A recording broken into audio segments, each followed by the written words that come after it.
ecosystem assessment, climate change is likely to become one of the most significant drivers of biodiversity loss by the end of the century. Climate change is already forcing biodiversity to adapt, either through shifting habitat, changing life cycles, or the development of new physical traits for these life systems. Conserving natural, terrestrial, freshwater, and marine ecosystems and restoring degraded ecosystems is essential for the overall goals of both the Convention on Biological Diversity and the United Nations Framework Convention on Climate Change, because ecosystems play a key role in the global carbon cycle and in adapting to climate change, while they also provide a wide range of ecosystem services that are essential for human well-being and the achievement of the Millennium Development Goals. Biodiversity helps support efforts to reduce the negative effects of climate change. Conserved or restored habitats can remove carbon dioxide from the atmosphere, thus helping to address climate change by storing carbon, for example, by reducing emissions from deforestation and forest degradation. Moreover, conserving intact ecosystems such as mangroves can help reduce the disastrous impacts of climate change, such as flooding and storm surges. So I am very, very honored today we are going to be able to hear from 3 and 4 experts on this issue. First, Dr. Dipankar Ghosh heads the Species and Landscapes Program of WWF India. He focuses on WWF India's work on linear infrastructure that passes through protected areas and wildlife corridors.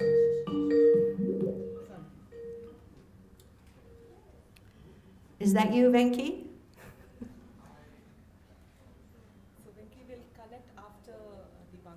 The University of Calcutta. He has a master's degree in zoology from Darjeeling Government College, and he has his PhD in wildlife science in zoology from the University of Calcutta. Next, we have Dr. Samir Sinha, who I've been privileged to meet. He is the India Forest Service CEO of CAMPA, the Compensatory Afforestation Management and Planning Authority. He is additional principal chief conservator for forests and field director of the Corbett Tiger Reserve. And he was, okay. That's right, he was. And he's a Fulbright grant recipient and has been involved in the conservation sector for many decades. He also was the director of Nanda Devi Biosphere Reserve in Chamoli and has been the head of traffic at WWF of India. He has his bachelor's in botany and plant biology from St. Columba's College in Hazaribagh. No? Wrong, sorry. Where is your PhD from? My PhD is from Wildlife Institute of India. My college was St. Xavier's College in Ranchi. Okay, I'm so sorry. Master's from Delhi University. Excellent. I'm so sorry. I wrote down the wrong information. We also have... the wrong guy here. I'm so sorry. We have Dr. Rohini Chaturvedi. She leads the Forest and Landscape Restoration Program in India. She's currently working with Evergreening Global Alliance, and she has a PhD in geography and a master's of philosophy in environment, society, and development from the University of Cambridge University in the United Kingdom. And later on, through Skype, we will be having Mr. Venkatesh Venki Raghavendra, who is a social entrepreneur with nearly 3 decades of philanthropy and development experience. He's the Vice President Advancement at Safe Water Network in New York. He's also an advisor to the government of Delhi. He has successfully built global partnerships and has mobilized significant resources for a number of international and national organizations. So first, I'm going to ask that each speaker... Thank you. Thank you, Venki. Aloha. Welcome. So what we will do is we will have each speaker speak for about 10 minutes, and as Justice Wantantar Kumar said, it's really important to keep time for questions from the audience. So that is my plan today. So first, we will hear from Dr. Dipankar Ghosh. Thank you.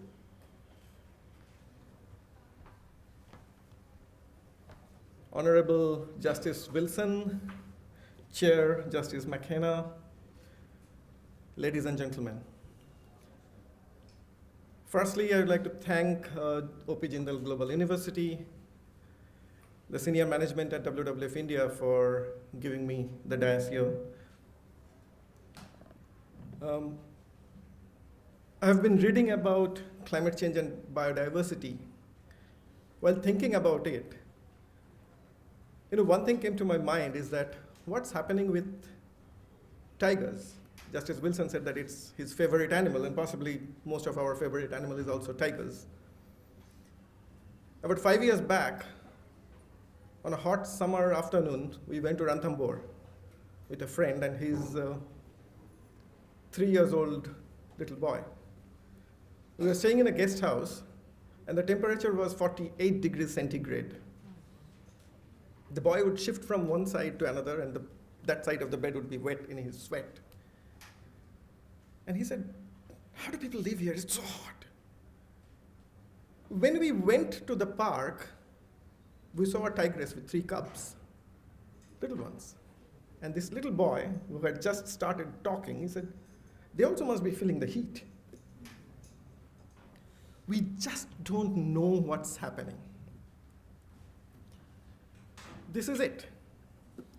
Climate change and extreme weather events, they're affecting. And affecting what? Affecting biodiversity loss. If you have seen the Living Planet report, the latest one published by WWF International and Zoological Society of London, it says that about 60% of decline has happened to 16,000 plus populations of so many species. It's scary. It is just scary. Now, what happens is that the species which are already threatened by poaching or exploitation, habitat loss, habitat degradation, or even a disease which you do not know of, the situation gets worsened with climate change, with the ramifications of climate change. We are into a great acceleration. Sitting in India, the present government, which is getting into the elections, we are talking about the giant leap, thinking of getting into a $20 trillion economy by 2030. The current projection is about 5.6. Now, if we have to get to that kind of a giant leap, these are some of the things. Now, these are the global figures of acceleration. And everything is controlled, is regulated by us, by human beings. Whether we are talking about the Paris Agreement or we are talking about a 2 degrees centigrade or a 2.5 degrees centigrade increase, where in the previous session we were hearing about it. I'm no climate scientist, but all I can tell you as a species biologist that we do not know what's happening to the biodiversity, to animals and plants. There are only some indicators, and I'll try and show you some.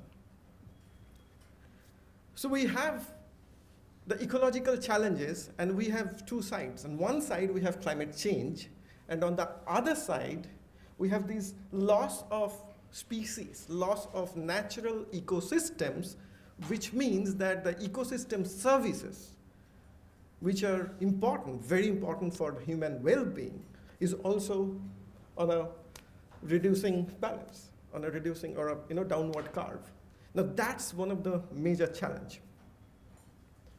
A study which was done by several research institutions, and it was collated in the Living Planet report, saw that there are 5 key threats to wildlife populations. And if you see the marine species, which was among the marine ecosystems, it's the climate change which causes a lot of challenges there.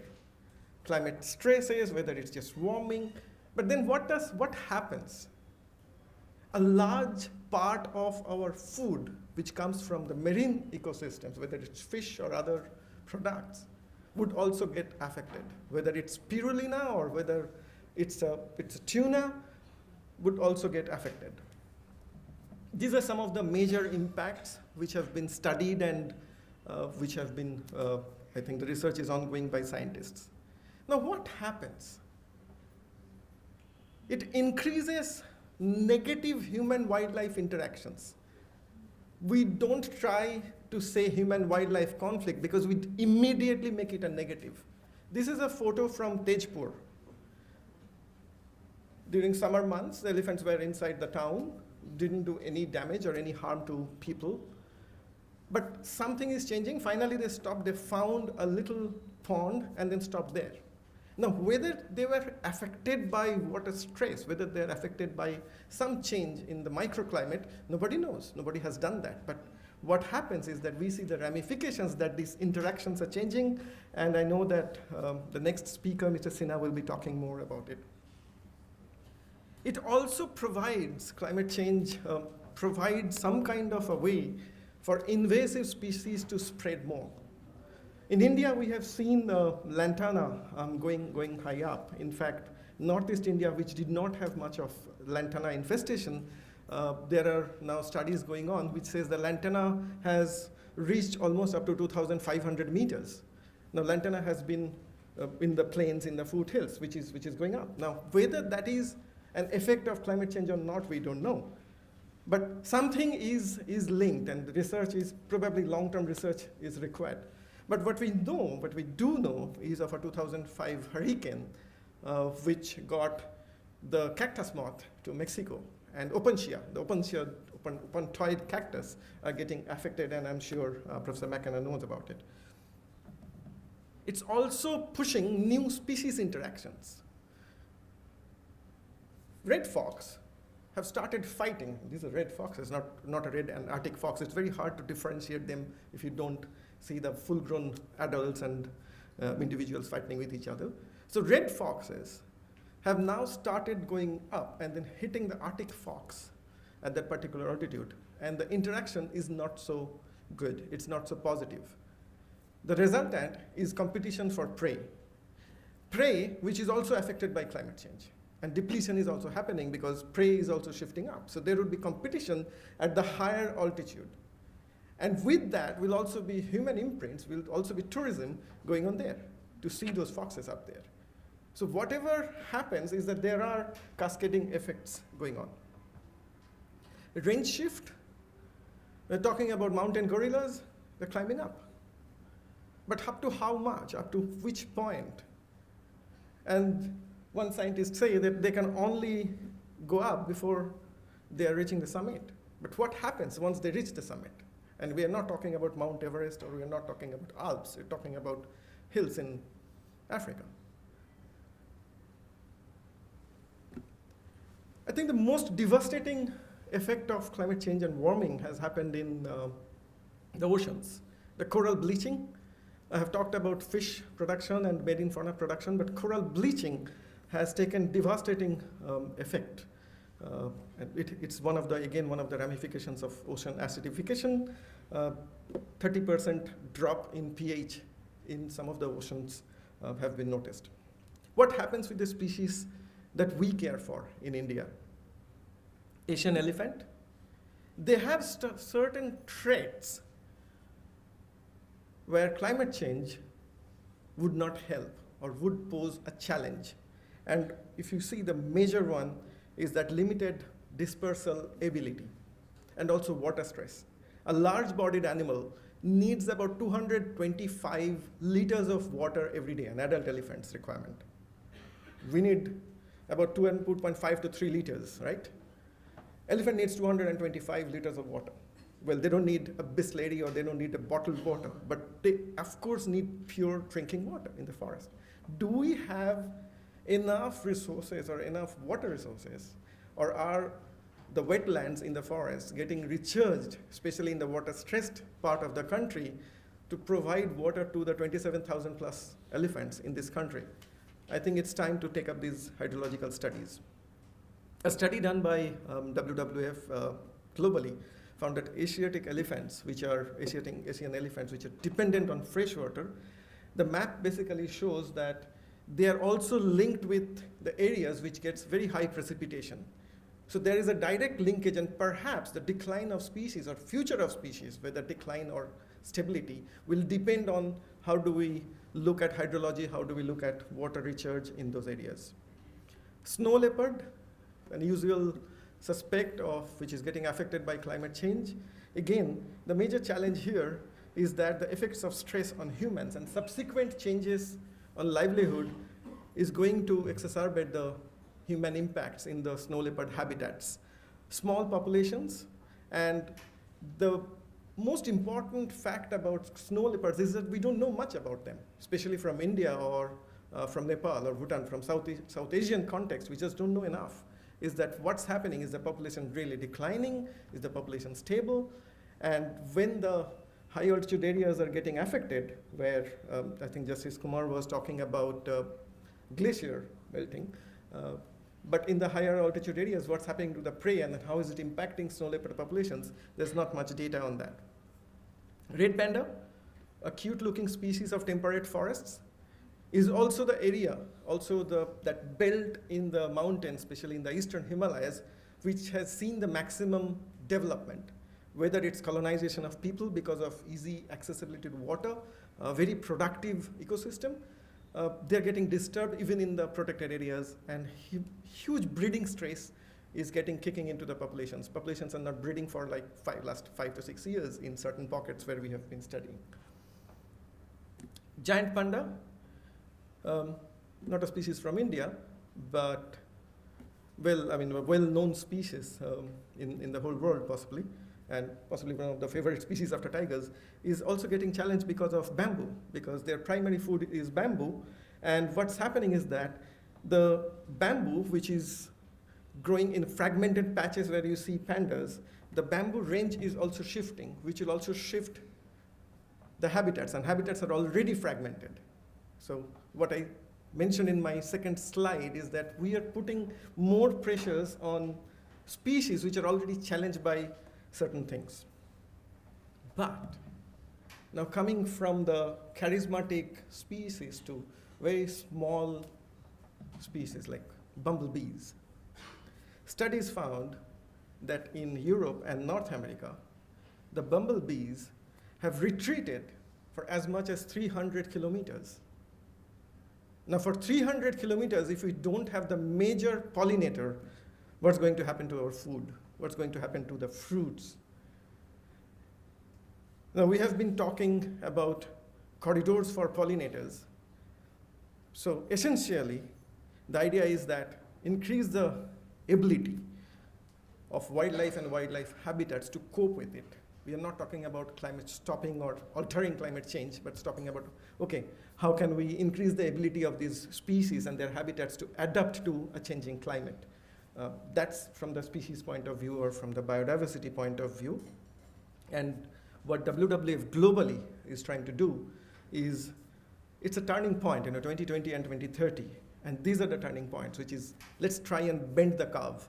When the CO2 emissions, let's try and bend the curve to a downward, and the living planet index, let's try and do something to bend the curve on an upward so that the decline is stopped. And by 2030, we at least try and increase the curve, or rather have it move upwards. Before I end, this is especially for you, Justice Wilson. We talk about tigers, but we also are a country of 1.3 billion people. So it's the interaction which is often plaguing us. Now what happens?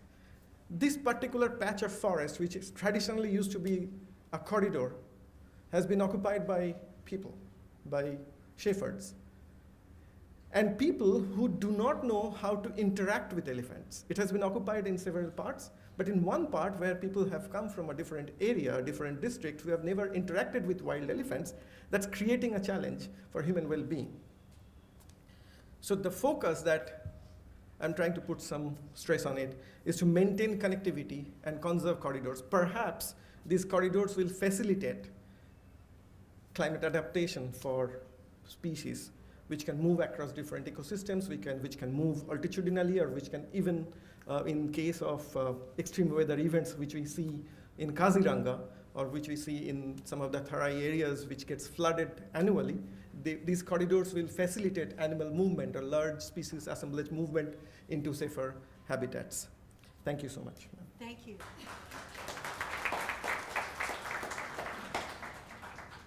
So delighted and honored to be led by him in the Dehradun area, and he is a wonderful, passionate leader in this area. Thank you. Thank you, Chair, for those very kind words. Good afternoon, ladies and gentlemen. Dr. Sejal, let me begin by admitting that I'm not at all an expert on climate change. I'm basically a field manager who got kicked upstairs a couple of years ago. I was told you were far too senior, which is a euphemism for being told you're far too old to be running around with tigers and elephants. So there I am. My talk today will be basically about some voices from ground zero, in a sense, where climate change issues are actually taking shape.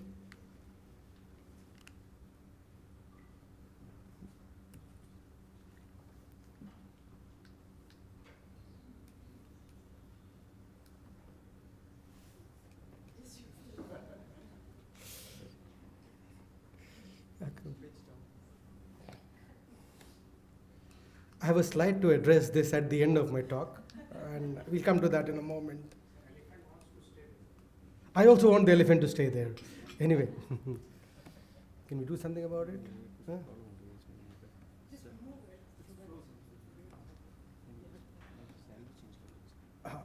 Okay. Beautiful. अब क्या किया? अब ये मटका लेके नहीं जाएगी कहीं. Okay, thank you.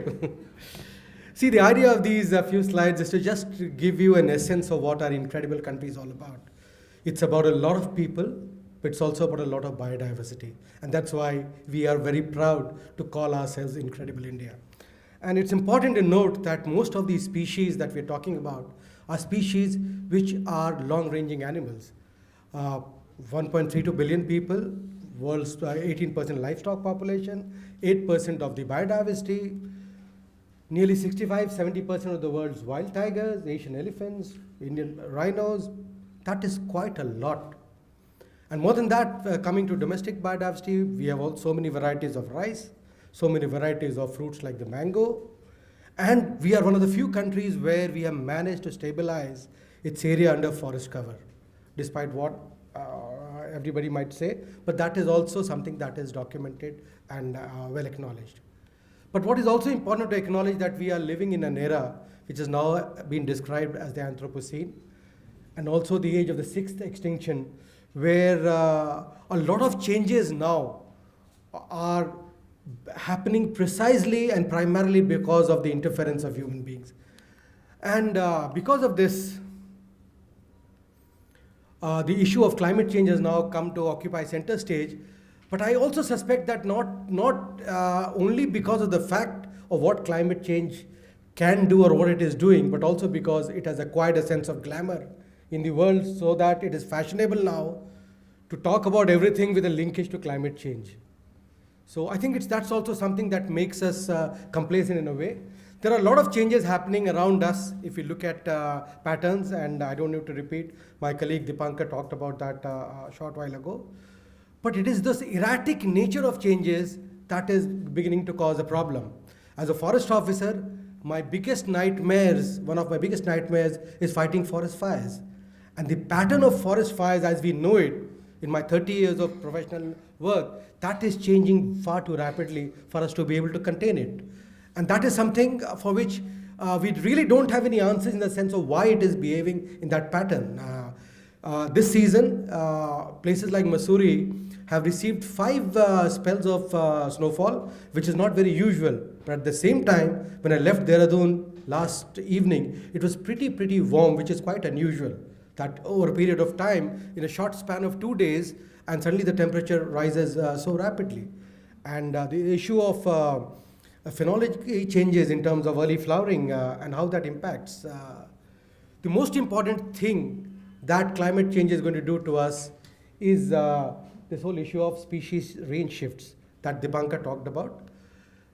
Somebody's described it, a scientist has described it as a shifting geography of life, where we are on the verge of a global redistribution of species. And as Sejal pointed out earlier in opening remarks, what can species do? They will either tolerate the change, move, adapt, or go extinct. And that is what is a challenge for people like me. What does this mean to many of our iconic species? And I keep coming back to the tiger. This is a very interesting slide because it has images of the tiger on postage stamps from across the world, and none of these countries, mind you, are range countries of the tiger. These are all countries which have only seen tigers in captivity. But yet, that is the magic, that is the mystique of the tiger, and that is how it has captured public imagination. This map represents the historical range of the tiger about 100 years ago. And we can see that the tigers have lost 93% of their range in the last 100 years or so. But this is also a very important pointer to the fact that tigers can historically have occupied large areas, and if required, they could still recolonize some of their prior ranges. But what does this mean? Tigers by themselves as a species may be adaptable. We have the Siberian tigers that live in the snowbound areas and found in a density of 1 in about a 500 square kilometer area, whereas we have places like Corbett where you can find tigers packed as close as 1 in every 5 square kilometers. But apart from the fact that there could be a direct loss of habitat, there are studies that suggest that Sundarbans in Bangladesh could be gone in the next 20, 30, 40 years. But more importantly, what it does to the prey distribution. What about water? Because we've seen how water decides the availability of prey and the density of prey, and the prey decides the distribution of tigers. So if something happens to the water cycle, it will have a very, very strong impact on tiger distribution in that particular area. The other important thing that we see a lot of problem with is conflict with human beings. In the last couple of years, we've suddenly started seeing tigers popping up in the most unexpected of places, particularly high altitude areas. And initially we used to get very thrilled. Oh, tigers walking in snow in Uttarakhand. Now there's a special program that looks at such high altitude tigers. But let us also be cautious, what Dipankar pointed out, that these tigers are popping up in areas where people have no experience of living with tigers. And the potential of conflict that these kind of situations bring with them are a huge challenge for the practicing field manager. It may appear very nice and romantic that, oh, we have tigers popping up at 3,000 meters and we have tigers being captured in camera traps in snow. But look at the human dimension to that and the managerial challenge that this poses. What about high altitude species? These are images from the Valley of Flowers, which I was privileged to manage at a point in time. What is interesting about these species is that these are niche species, and the challenge with these species is that they can't really go much higher. Where do they go beyond 4,000 meters plus? And all of these species are species which have a huge value for human beings in terms of their medicinal content. I talked about conflict. Himalayan bears in high altitude areas in Uttarakhand again. New changes that we are seeing. Things like hibernation. The hibernation pattern is undergoing a drastic change, and there's a lot of conflict emerging out of these areas, which was not so even 10 years ago. This is something new, which poses a new challenge for field managers as well as the local community in those areas. And people come up to us expecting answers. But then we should also understand what is the major driver behind these issues. And this is not just Uttarakhand. Very interesting image from our mythology where the river Ganges, Ma Ganga is riding a gharial. This is a critically endangered species, and last estimates said that there were probably 400 adults surviving in the wild today. These are indicators of freshwater, fast-flowing rivers. With climate change patterns happening the way they are, do we think we will have gharial populations still around in the next 2 decades or so? That's a major question for us. Now, what is the road ahead for conservation? As I said earlier, many species will need to move, but do they have options? Two reasons. Do we have the space? And secondly, what have we done? We've fragmented every available area that we have, which means that most protected areas in the country are now having hard boundaries. You do not expect animals to have that education that, okay, this is the boundary and beyond that you cannot go, because I created a law which said that the boundary of this national park extends from point A to point B. That does not happen the way it is. The question is, can we redefine and realign our PAs if needed? Can I shift Corbett Park to the north by another 10 kilometers? Won't happen. So that is something, again, that we need to be conscious of. The other challenge that I present before you today, ladies and gentlemen, is this whole conflict between science-based and rights-based conservation. We have ignored it for too long. There's one set of people who believe this needs to be done because the science says so. There's the other set of people who believe that this is right because this is what is about rights, not just human rights, but rights for all species. And somehow, unfortunately, these two are talking at each other rather than talking to each other. That is a twain that must meet if we need to find some answers. Unfortunately, that's not happening so far. The other question, again, Dipankar pointed out, who bears the cost? That is not an easy one. The other question that I keep answering, rather asking myself and keep asking people like Sejal, how do we engage effectively with the public on these issues? How do we interpret these issues to them? Because the other problem is, while we have a data overkill, you could fill the room, a room of this size, with the papers that are available today in the public domain on climate change. But when it comes to public writing, things that can make a child understand, things that can make a layman like me understand what is the potential impact of climate change, I think I could carry that in my single arm, if I may say so. That is something that I see as a major stumbling block. This, ladies and gentlemen, is my school coat of arms, and I remembered this today because the one lesson, if at all, my school taught me is that at the bottom which says Vidya Dadati Vinyam. It means knowledge brings humility. Unfortunately, these days I see a lot of arrogance of knowledge versus the humility of wisdom, and which is why this word mitigation scares me. Let me admit before you. Mitigation does not mean that because I can rebuild this building, it gives me the license to run a bulldozer through this place. Unfortunately, a lot of what is happening around us is the arrogance that is being conveyed at all fora, including before the honorable courts, which says, oh, let's do this road because I can do mitigation. So this arrogance that we can destroy things because we have the knowledge to rebuild it, that is something that scares me. And the problem again is that people come up with all kinds of answers. We have the answers, but people don't have the humility to ask the question. What is the question? And that is something that scares me. This is one of my favorite phrases, and as I said, when the computer was showing its might before all of us, technology owes a huge apology to ecology, because all ecological problems that we cause do not necessarily need a technological response. It just needs an open heart, an open mind, and the need to connect with nature. Unfortunately, we are so drunken and so obsessed with our own knowledge, with our own power to change things, that we are only going fast down the decline rather than looking at any sustainability in terms of answers. We talked about our jurisprudence in India, talking about Article 21, and we know that Article 21, the right to life, has now been expanded to right of quality of life. And India is one of the few countries that was first of the blocks in terms of incorporation of international environmental principles. But on a final thought, one of the emerging legal challenges today is that the paradigm is changing far too rapidly. The strength of law is its stability. We do not expect law to change very rapidly because it does not allow practitioners to actually effectively learn as we change. But we do not have the luxury of time anymore. And that is the one major challenge that I see. Are our legal systems prepared to respond to such change at the pace at which this change is happening? On that, ladies and gentlemen, thank you very much for your attention.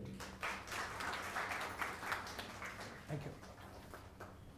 Thank you so much, Dr. Sinha, for your illuminating thoughts. Next, we will hear from Dr. Rohini Chaturvedi. Thank you. Thank you, Chair, and thank you to the OP Jindal Global University and to WWF India for inviting me to be at this very, very interesting, exciting forum. I wanted to switch gears a little bit and move away from conservation, not conservation, but biodiversity and climate change to pick on some of the opening remarks that Justice McKenna started the session with. Thinking about, the approaches that people are toying with and experimenting with in trying to address the challenges that climate change poses, both to development as well as to species conservation. Now, one of the things that we have realized is that forests and trees have a vital role to play. If we think about a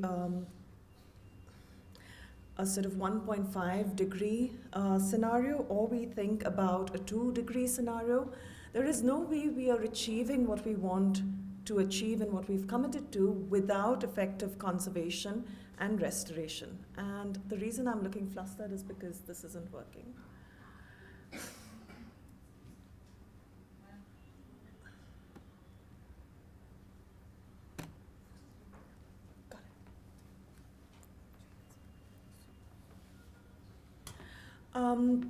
Think back to something that people were talking about in 2011 and in 2012 when countries across the world, political leaders across the world came together in Bonn to sign up to what was called the Bonn Challenge. And the idea was to accelerate and catalyze commitments to restore at least 150 million hectares of degraded and deforested land. The idea caught on very soon, backed by scientific evidence that we needed land-based solutions. And in New York, later in 2014, a further declaration was signed, not only by political leaders, but this also involved private sector and NGOs and everyone coming together to say that we will, and this was called the New York Declaration on Forests. And amongst various things, what it wanted to do was to halve deforestation rates by 2020, to actually stop deforestation by 2030, and also to restore 350 million hectares of degraded and deforested land by 2030. The key sort of push here was that in doing so, we would reap very strong climate benefits. In fact, the emissions figures that you see over here at the time were estimated to be equal to the emissions of the United States as a whole. So if the New York Declaration on Forests achieved its 10 goals, this is what we would reach. Many of the NDCs, the commitments that governments have made as part of the Paris climate goals, talk about forestry. In fact, WWF's own work reflects that more than 70% of the NDCs contain a reference to forests. There are few NDCs that have measurable targets, but this has now become a core part of climate mitigation strategy. But it's not only about climate mitigation, it's also about adaptation, it's also about helping people adapt, and it's about furthering development. Improving forest and tree cover, conserving forests underpins many of the sustainable development goals that we have today.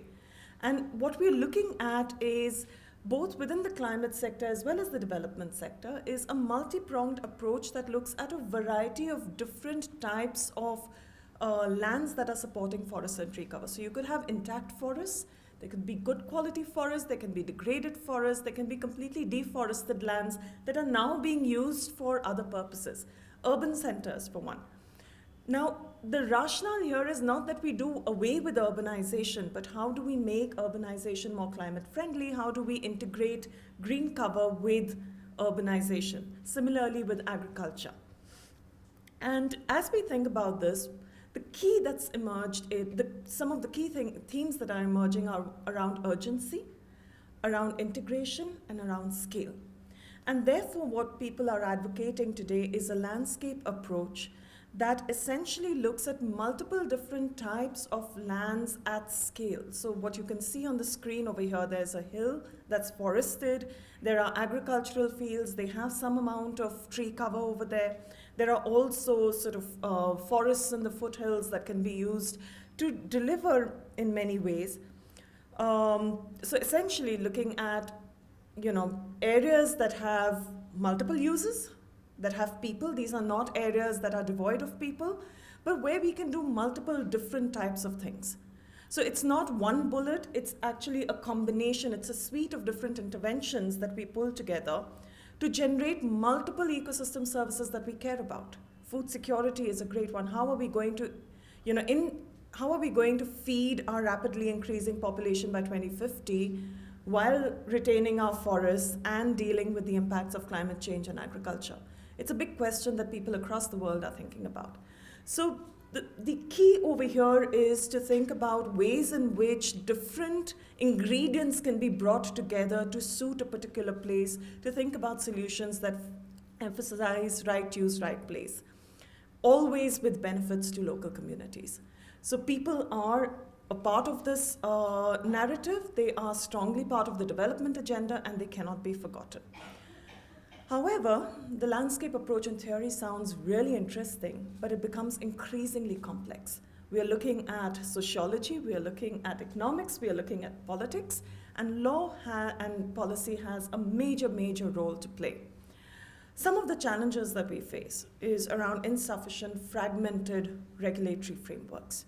Many countries do not have a policy on landscapes, so they don't have laws around landscapes, but what they might have is laws that govern agriculture, rural development, forests, and so on that need to be brought together. And oftentimes, they don't sit well together. There are also laws governing tenure and resource rights that need to be in place so that benefits flow to people and so that communities can be involved. There was a study in 2003 which valued through projects the investment that communities were making in protecting and restoring their lands. And this particular study by Arvind Khare found that community investments in forestry actually exceeded all overseas development assistance at the time. Now, there is a huge contribution that is being made, but that is often not recognized. The third sort of key challenge within this is that we need to start thinking about forest-allied sectors. Forests are not affected only by forestry law, but they're also affected by the incentives that that drive agriculture, that drive water, that drive urbanization. And we have to start thinking about how some of these frameworks come together. Second is weak implementation. We know that we have across the world, many countries, including India, have some of the most sophisticated legal frameworks, but they're not always implemented really well. And those could be around conservation, where we are seeing a lot of lands, particularly in Southeast Asia and Brazil, being diverted for agriculture. But we are also seeing laws around tenure and resource rights that are not fully implemented. And for those of us who follow the news in India, recent FRA debates allude to some of the tensions within implementation of law.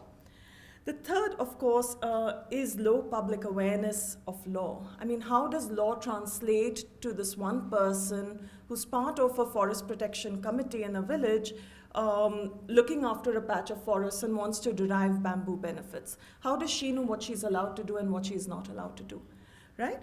And so there is this low level of public engagement and awareness with law which needs to be addressed. So quite simply put, at least three things that need to be done. A, we need greater coherence. And this coherence can also come in through, not necessarily through legal reform, but also by thinking about things like fiscal policy, right? India today has one of the largest fiscal transfers associated with forestry in place, and that happens through the Finance Commission. Between 2015 and 2020, states were due to receive anywhere between 7 to 12 billion US dollars based on their dense forest cover. Now, these are the kinds of incentives that we need to actually start changing policy behavior, the behavior of policymakers to change behavior of state governments at multiple levels. And we need to start building in that level of coherence. Two, we are in a technology age. And of course, technology is not a quick fix, but it allows us to do several things that we could not do very effectively. This is a picture from a platform called the Global Forest Watch. It provides real-time forest monitoring. Not very good for India, I would admit, but it works beautifully in several parts of the tropical forest belts. And they've been doing fantastic work sending alerts to people on their mobile phones about deforestation as it just starts. So that first little road that creeps in, they're able to tell someone that there is this deforestation that's going to start. And this is not the only one. I've picked this one out because I was familiar with it, but there are numerous other such platforms that are allowing us to strengthen enforcement, that are giving us the eyes and ears that we need in place. And then, of course, many of us have heard of crowdsourcing.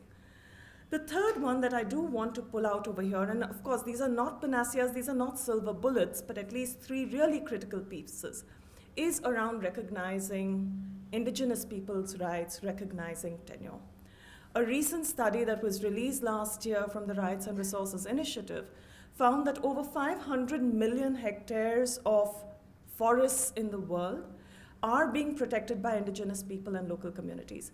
This is less than 10% of the world's forest cover. And it is only a fraction of the areas where protection is really happening. This 500 million hectares is where rights have been recognized. And together these communities are custodians of large stores of carbon. Right? So until and unless we're able to recognize rights, respect them, support them, we are going to be in trouble. Our efforts towards controlling deforestation and restoration will not work. I will leave you with that thought. Thank you. Thank you. Thank you so much. Thank you so much. So I think, especially the young people, I'm so glad you're hearing so many different perspectives, because that's why we are here. We are here to spread the word, educate, and have all the young people think about what they can do with the information that they are receiving today, how they can move this forward. We are now going to hear another perspective from Mr. Venkatesh Venki Raghavendra, who will be joining us via Skype from New York, I believe, is it? All right, thank you. Me?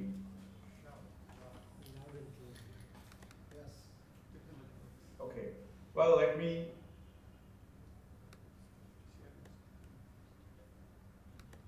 start off, and I've started my timer here. Good afternoon, and aloha, Justice McKenna, and aloha, Justice Wilson, and my fellow panelists. What a fascinating conversation. Just want to make sure everybody is able to hear me. Yes, we can hear Okay, you. okay, Aloha, great, Venki. On a lighter note, this might be what is called as losing sleep over important issues of the world. It's close to 3 a.m. here in New York. So, but thank you, Jindal University, and thank you WWF for including me in this amazing conversation. As my fellow panelists mentioned, I am no specialist either, but I do in my earliest avatar, I had the joy of working for almost 15 years in the Western Ghats forest called the Sahyadri Ranges. It's the home of the lion-tailed macaque, the home of the Nilgiri tar, and the great Indian hornbill. My work was actually building a very fascinating and interesting community-centered ecotourism project, which is thriving even today after 30 years, and I still go back to that region pretty often. Where I am coming from is what's the role of the multiple stakeholders in all this effort, and all of this came up through various conversations, and all that my fellow panelists mentioned. I just want to, I don't know if the video is working, but really this front page story in the New York Times on March 12th talks about an interesting effort in the Central American nation of Costa Rica. What Costa Rica is trying to do is really address this climate change issue head on, and all the facets that my fellow panelists talked about. The community interface, the policy interface, legal reform, and the macro issues of agriculture, transportation, energy, and so on and so forth. And it's interesting what Costa Rica is trying to do and demonstrate to the rest of the world. And what Costa Rica is saying is, if Costa Rica can do it, then many other, most other parts of the world can do it, because they are dealing with the same challenges that we all talked about. The question about the human footprint, the question about resources, the question about the policy framework, and so on and so forth. And notably, Costa Rica has actually doubled its forest cover in the last 15 years. That's what the story says, and I'm sure there's data behind it. So I am a community builder. I work with very very interesting groups of people, both in India and the US and the other parts of the world. So how do we bring the various stakeholders together to really both innovate, experiment, and we talked about policy change. We talked about all other kinds of change. But this also came up in the various conversations. It's also about behavior change amongst people, and the human nature interface, the human wildlife interface came up multiple times. So what should happen at the interface of people and wildlife, at the interface of people and their ecology and so on. And as Dr. Chaturvedi brought out, it is so tied to livelihoods. It's so tied to rural economies, forest economies. Interestingly, I am also an advisor to the National Skills Development Council, NSDC of India, and jobs and access to opportunities is such a critical issue for the country. So how do you balance the whole need for opportunities, livelihoods, and jobs and sustainable economies as we try to ensure that that the precious natural resources and forest cover is not destroyed. Again, it's not a coincidence that my current focus is on clean water.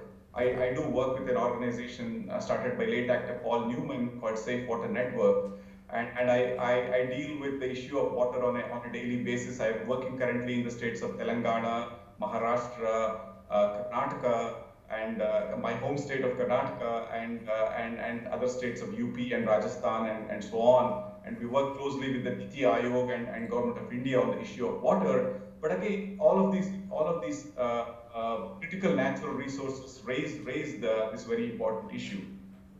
I want to quickly shift to another interesting element here that I bring in, and I would love to continue to engage with Jindal University and WWF and this very honorable audience on an ongoing basis, which is the role of the Indian diaspora here.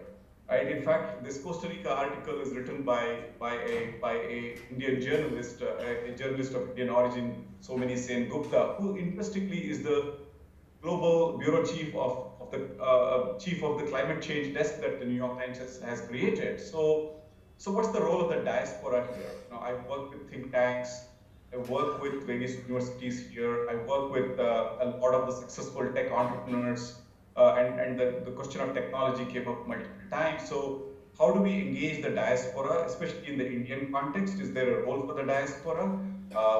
What can the successful Indian diaspora do and engage, both as thought leaders and as caring global citizens? Is something that I wanted to raise here, just to provide some food for thought. I just want to conclude, knowing that my 10 minutes is coming to a close in 2-3 minutes. I want to conclude by saying that I really like the metaphor that Dr. Ghosh mentioned about the bumblebees. Right? I'm very intrigued by the course that is being launched today, the LLM course. I think the metaphor of creating these bumblebees, these pollinators of this good message, of these good possibilities of how do we really address this critical issue, and through these young people and these students and trained people who will become the bumblebees of this climate change mission. So that's one thing, and really, I want to applaud this effort. I think it's a great move in the right direction. How do we build the right kind of partnerships? How do we really create this global brigade that's really tied into these issues? Is something to think about. I come to India frequently. I'm very privileged to be there 3 4 times a year and really work closely with the communities. I try and visit my original home, the Sahyadris, the Western Ghats mountains, and every time I can't help but notice the small and the big changes and the conflicts that people living in the fringes of the forest are grappling with, and listening to all my panelists, it was a reminder of the various issues. I will stop there. All the talk about mangoes and so on is making me want to come back to India very soon, and I should be there in April and hope to meet some of you. But once again, thank you everyone for giving me these opportunities, and I'll stay on for the Q&A and the discussion. I'm happy to respond to any of the aspects that I raised here. Once again, good luck with this great initiative, and thank you again for having me and be a part of this conversation. I'll pause there. Thank you, everyone. Thank you, Venki. And thank you so much to all of our esteemed panelists. You know, we talked about bumblebees and we talked about how we're going to communicate this message. And I just Googled this really quickly. And according to the UN's Food and Agricultural Organization, 90% of the world's food supply comes from about 100 crop series. And 71 of those crops, especially fruits and vegetables, rely on bees for pollination. And so we need our bumblebees. And talking about the Costa Rica, that is wonderful. They did apparently double their forests, and they have a 100% renewable energy goal by 2050, and I'm proud to say that Hawaii has a 100% renewable energy goal by 2045, and we are on our way. I believe 33% of our electricity is now from renewable sources. So let's open up to questions. That is why we are here, especially from the young people. Do you have any questions? Yes. Please go ahead, sir. I would like to congratulate Dr. Samir Sinha because you mentioned that. If you could hold on for a second, especially because Venki won't be able to hear you. So I would like to congratulate Dr. Sinha for, he said that one of the main challenge that he has is the forest fires. We congratulate you and Dr. Parag Dhakate and the all team, those who have created a mechanism where now people can get messages, where the fire is on in Uttarakhand. So congratulations. My question, I would want to pick from Ms. Chaturvedi's slide and would post on you, where she said that she quoted the New York Convention on the Forest, where the deforestation will be halved by 2020 and will be halted by 2030. That can, I assume that can only be done by the process of afforestation. And when we talk of afforestation in India, it is the CAMPA which comes to our mind, where the CAG has given that the funds of CAMPA are still unutilized and we are not able to utilize them properly. So what is the roadmap that we plan to go ahead? This is one. Second is, so most of the afforestation projects in forest in India are either given to the old contractors or we do not see a kind of new ideas to be induced, or maybe new startups, as we say these days in India, to come and plant afforest the areas that we want to do. My third part is there are certain ecological changes also which not only do which doesn't do a kind of deforestation but then impact the forestation particularly. Let's say the Santa Maria feverfew, which is one of the most important challenge of forest these days, is not being well taken off. The second is the climbers of the forest. In the old forest practices, there was a regular, what do we call it, combing of these things in the forest. So are we really doing something about Santa Maria? Are we really doing something about climbers in the forest and the Hoplu? Are we doing something in FRI about it? Thanks for that question. Please go ahead.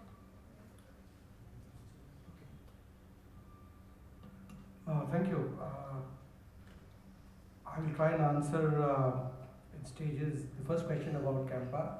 As you know, the compensatory afforestation fund is something that is still evolving. It's a new process, and only recently we've had a new act of parliament that's been implemented since the 30th of September, and the financial mechanisms will be coming into place from 1st of April, which is next week. We are still working on it. It's an evolving process. In fact, I'll try and steal some time from within this meeting to get talk to my colleague in the Government of India on these issues itself. So I think CAMPA is sitting with something like 55,000 crores of rupees right now, and the Government of India has evolved a mechanism whereby almost 45,000 crores of that money is being devolved to states. So my request to you would be to wait for some more time before we sit in judgment on that, because as I said, it's still work in progress. That's the first thing. The second comment you had about afforestation, and you talked about contractors. To the best of my knowledge, the contractor system in forest, as far as plantation goes, is long dead. That's one. The second thing is, there are a lot of internal debates and discussions even within the forest bureaucracy about the best way forward vis-a-vis plantation and restoration of forest. We are consciously thinking of moving beyond the planting paradigm to what is now called as the assisted natural regeneration, where we try to restore existing forest, and then things like monocultures are being debunked by and large, except where they are used for commercial forestry purposes. We are again focusing a lot on planting food trees, fruit trees. So a lot of that is already happening, but maybe we are, as I said, in forest, the designations are conservators, deputy conservators, chief conservators. Essentially, we are conservatives at heart. And that is why it takes a lot to change things so that it is visible to the larger community. And we are guilty over the things that I myself said earlier. We are probably not very good at communicating our own work. Hopefully, that will change with times. About the third question, I don't think that was really a question. That was more of a statement. I take it in that spirit. Thank you so much. Any additional questions? No, let's give somebody else a chance. Does anybody else have any additional questions? In the back over there, please.